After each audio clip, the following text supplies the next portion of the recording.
Bonjour, comment allez-vous? J'espère que vous allez bien. Comme d'habitude, je suis content de vous retrouver. Et donc, d'abord, je voudrais faire une petite mise au point. Il m'arrive assez souvent de me tromper dans ce que je dis ou d'avoir des petits trous dans ma discussion.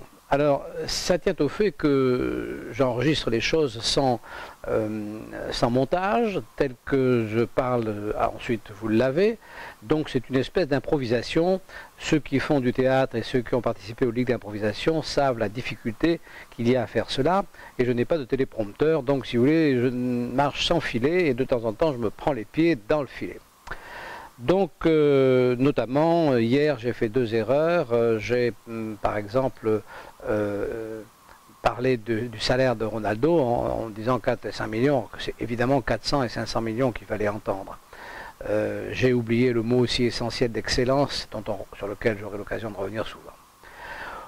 Aujourd'hui, pourquoi je reviens tout de suite aujourd'hui, samedi, alors que je pensais pas revenir avant la semaine prochaine? Parce que tout simplement, dans le journal Le Figaro d'aujourd'hui, il y a un article qui s'appelle « Chine, le recours à la torture au cœur de la lutte anticorruption ». Alors ça m'a interpellé. Alors je vais vous dire pourquoi ça m'a interpellé. Ça m'a interpellé parce que la Chine, pour moi, c'est ce qui représenterait ce que l'on appelle le néolibéralisme. Alors, le néolibéralisme, je ne sais pas ce que ça veut dire, parce que néo, tout le monde le sait, ça veut dire nouveau. Alors, le nouveau libéralisme, ça serait donc un libéralisme nouveau. Et moi, autour de moi, je ne vois pas de libéralisme. Le libéralisme, on sait ce que c'est. Le libéralisme, c'est quoi? C'est d'abord la liberté individuelle, accompagnée de la propriété privée, accompagné d'un État régalien réduit à son strict minimum, et une participation au marché libre et concurrentiel. Bon, le libéralisme, c'est ça. Tout le monde le sait. Alors, pour prendre un exemple, la différence qu'il y a entre le libéralisme et le reste, c'est-à-dire le collectivisme, que ce soit l'égalitarisme, que ce soit le communisme, enfin, la présence de l'État de manière lourde dans les échanges, dans l'économie et dans la vie de tous les jours.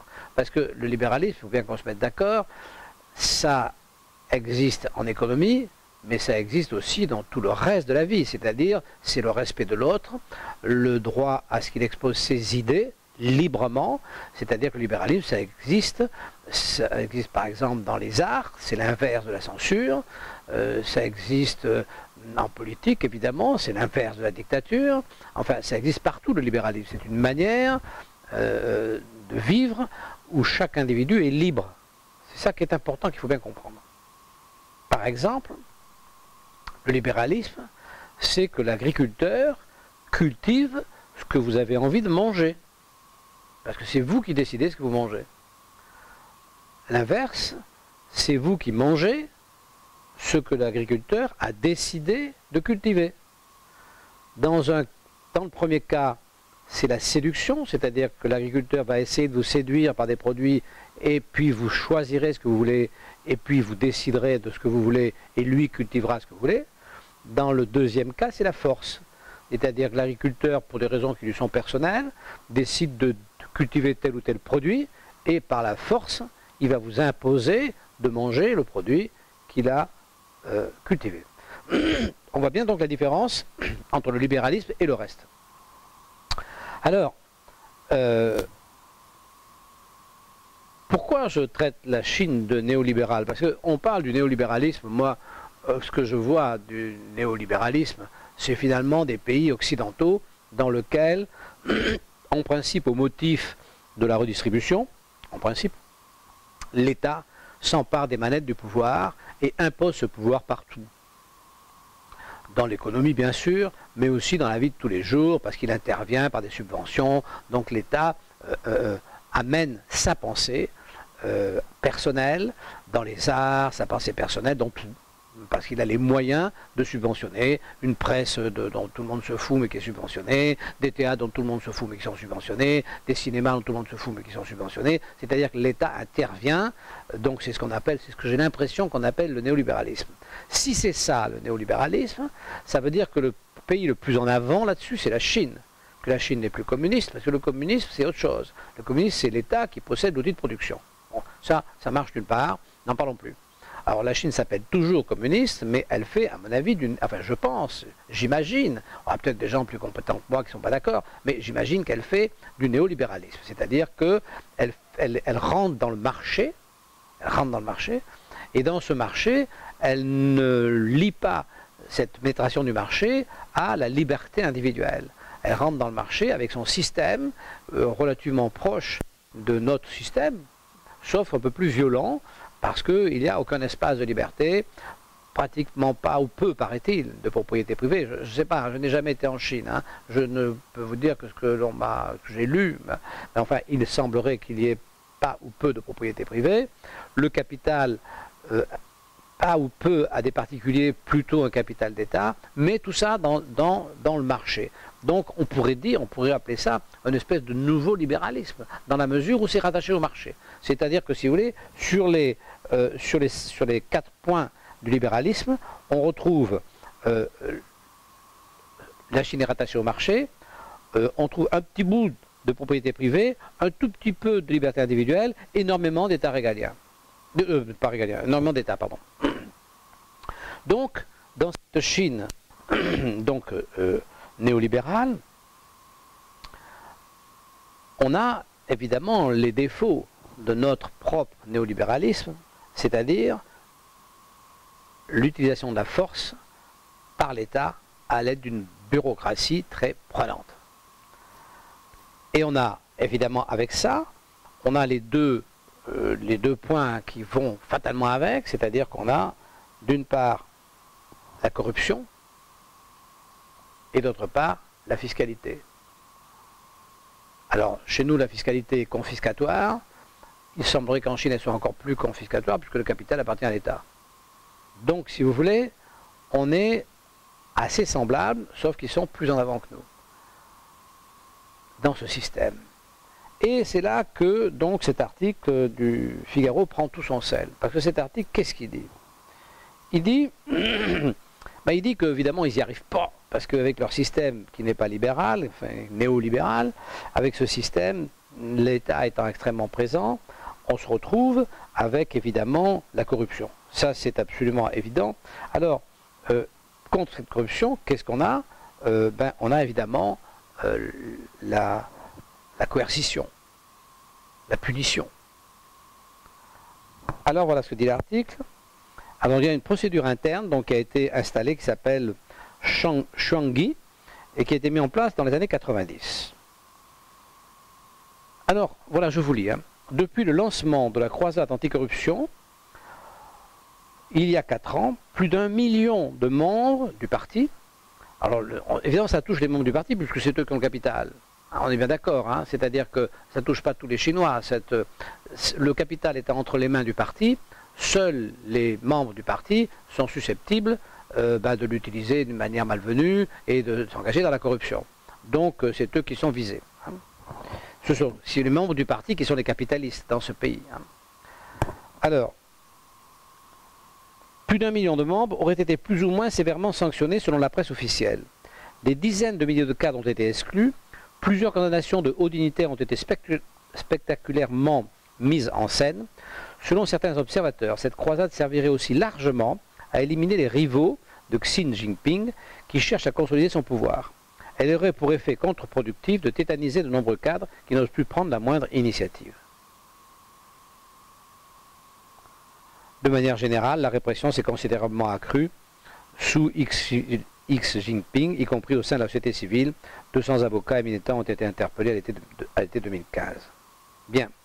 Et alors, à l'intérieur de tout ça, on retrouve la torture. C'est-à-dire que les gens qui sont poursuivis, les Chinois qui sont poursuivis, n'ont pas le droit d'entrer en contact avec leur avocat, ils n'ont pas de juge ils n'ont pas de juge, écoutez ça bien, ils n'ont pas de juge avant que leur dossier ne soit transmis à la justice.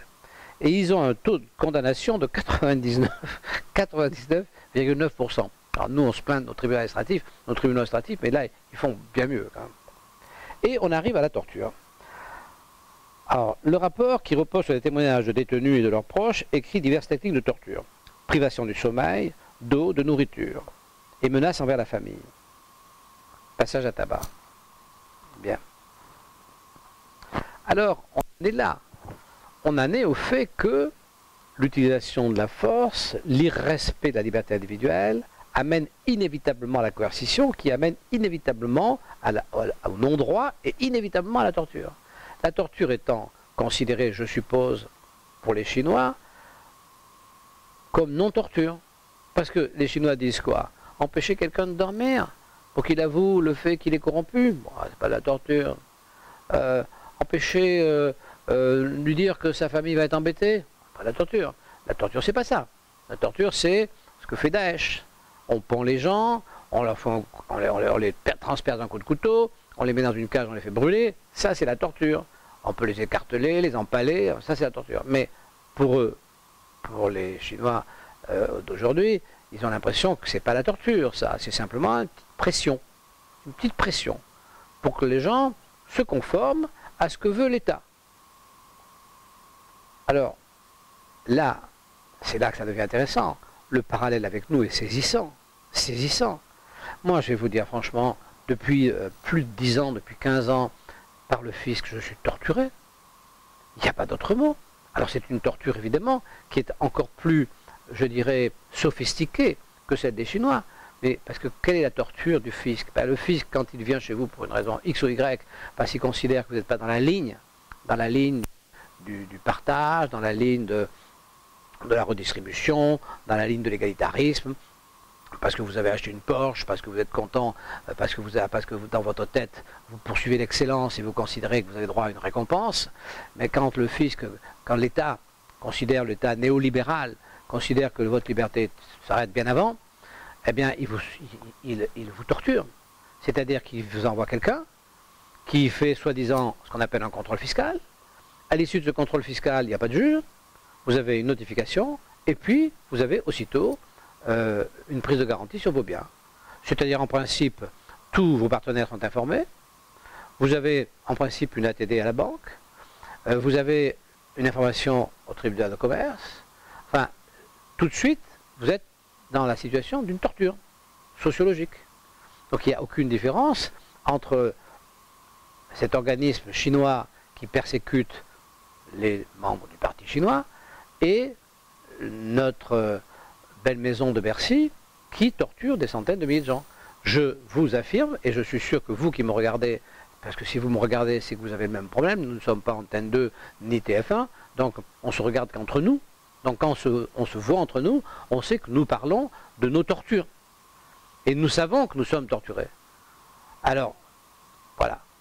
Qu'est-ce qu'on va faire? Ça, c'est une complication, parce que cette torture, pour l'instant, elle n'est pas considérée comme une torture, et la majorité, ma foi, la trouve plutôt normale. Donc, mais nous savons que c'est une torture. Donc je voulais vous lire ça, parce que si vous voulez, je trouve que c'est important. Je trouve que c'est important parce que torturer les gens qui... Parce que qu'est-ce que c'est? Finalement, c'est quoi un homme d'affaires, enfin un entrepreneur? C'est quoi la vie d'un entrepreneur? La vie d'un entrepreneur, c'est la recherche constante de l'excellence. Si vous n'êtes pas toujours en train de rechercher l'excellence, vous n'avez pas de clients. Quand vous êtes entrepreneur, vous devez rechercher l'excellence. Et au bout de l'excellence, vous devez avoir la récompense. Une société qui détruit les membres de cette société qui cherche l'excellence, que ce soit en sport, que ce soit en culture, que ce soit en sciences ou que ce soit en économie, une société qui élimine ceux des siens qui cherchent l'excellence est une société perdue. Je vais vous donner un exemple. Un porte-avions, c'est 3 à 4 000 personnes dans un tas de ferraille qui est destiné à faire décoller et atterrir des avions. C'est très compliqué, parce que faire atterrir un avion sur un porte-avions, c'est-à-dire sur une espèce de timbre-poste au milieu de la mer, c'est très compliqué.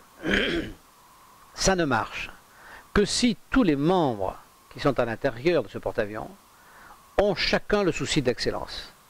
Car le souci de l'excellence, si vous voulez, ce n'est pas la compétition, c'est à l'intérieur de soi. L'excellence, ça ne se recherche pas chez les autres ou avec les autres, ça se recherche à l'intérieur de soi. Et si sur un porte-avions, tous les membres de ce porte-avions ne cherchent pas l'excellence à l'intérieur d'eux-mêmes, au poste qu'ils ont et dans leur propre personnalité, les avions n'atterrissent pas, ils atterrissent à côté du porte-avions. Ah. Donc il y a très peu de pays dans le monde qui peuvent faire des porte-avions. Et il n'y a que les pays libéraux qui peuvent faire des porte-avions. Et si demain, on devient de plus en plus bureaucratique, comme par exemple la Russie, ben les avions, en Russie, ils atterrissent à côté du porte-avions. Là, en Méditerranée, ils en ont perdu 2, là, il y a pas, récemment. Donc, si vous voulez, quand un pays commence à ne plus chercher l'excellence, ou quand les habitants d'un pays ne commencent à ne plus chercher en eux-mêmes l'excellence dans ce qu'ils font, le pays est foutu. Et c'est ça le problème de l'État et de la bureaucratie, c'est qu'il y a une démobilisation parce qu'il y a cette espèce d'égalitarisme de façade qui n'est pas vrai, qui n'existe nulle part. Ça n'existe pas l'égalitarisme. On ne peut pas être égaux sur la planète, malheureusement, ça n'existe pas. Et cet égalitarisme, qui n'est qu'une façade politique, détruit l'idée d'excellence et au contraire amène le droit à la médiocrité de s'afficher. Et ça, c'est pas possible. Voilà ce que je voulais vous dire. Eh bien, écoutez, les pauvres Chinois sont torturés. Moi, je vous dis, nous sommes, nous aussi, torturés. Et je ne sais pas si un jour Amnesty International ou je ne sais trop qui prendra conscience de cette torture. Je ne sais pas si un jour quelqu'un viendra nous voir, nous qui sommes torturés, mais je l'espère. Je vous souhaite une bonne journée et à bientôt. Au revoir.